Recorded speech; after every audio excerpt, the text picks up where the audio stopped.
My name's Donnah Kamashazi. I am a lawyer by profession. I am a specialist in gender.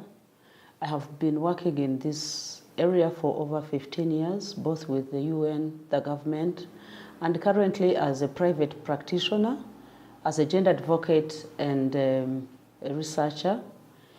And I would like to express my solidarity with the women of South Sudan. We read and we understand the suffering that you're going through. We have experience from my own context, Rwanda. We have gone through almost a similar experience, but we express our support, and we want to say to all stakeholders, including government, development partners, the African Union, to just say to them that women's voice matter in peace building, because women come with practical experience of the suffering. We know that women in South Sudan are suffering from abduction, sexual violence, gender-based violence, unimaginable loss of their sons, of their daughters, of their husbands while they go into war. So the peace process will only make sense if women brought the experiences to the table, if they brought their own ideas of how the conflict could be resolved at the table. The lack of women and the lack of their voice in the peace processes is the lack of a lot of wisdom, because Rwanda stands as an example. Women have been part of the liberation of the country, but they have also been part of the people that have suffered immensely during the genocide against the Tutsis that has happened in the 1994 genocide. They suffered what women in South Sudan are suffering now. But what is their role in reconstruction and peace building is still immense. Looking at the justice system, looking at the political processes in Rwanda, and looking at the economic advancement and the immense strides the country is making, the role of women is unquestionable. But what do we need to have women in South Sudan participate? First of all, we need the women to stand up and ask for that space. And us as women talking from different countries, from our own experiences, we want to stand with you as sisters and say that that space must be provided.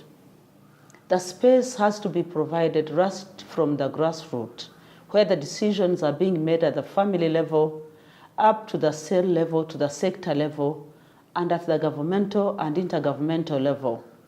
That is the first step. And what is supposed to be done by the men who sit at the table right now, it is to open up, because women's views matter, because women's views shape the global thinking, they shape the national thinking. So what has happened in Rwanda is that the leadership has seen that contribution as very inevitable and needed, and they have what we call the political will.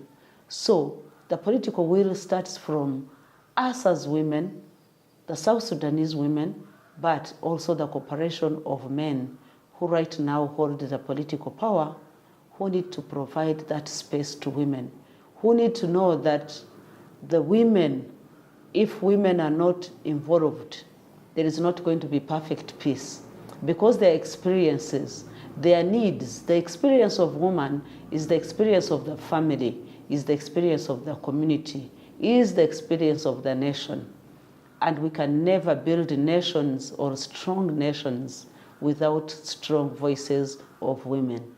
So sisters in South Sudan, we stand with you. On this day when we are debating about this, what do we need to do? We need the voice, and then we need the institutions. We need the legal framework. We need the policy framework.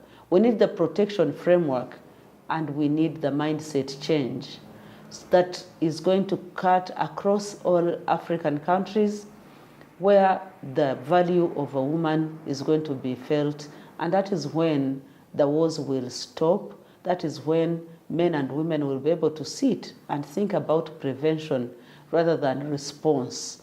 Because response, we respond when a lot has been lost.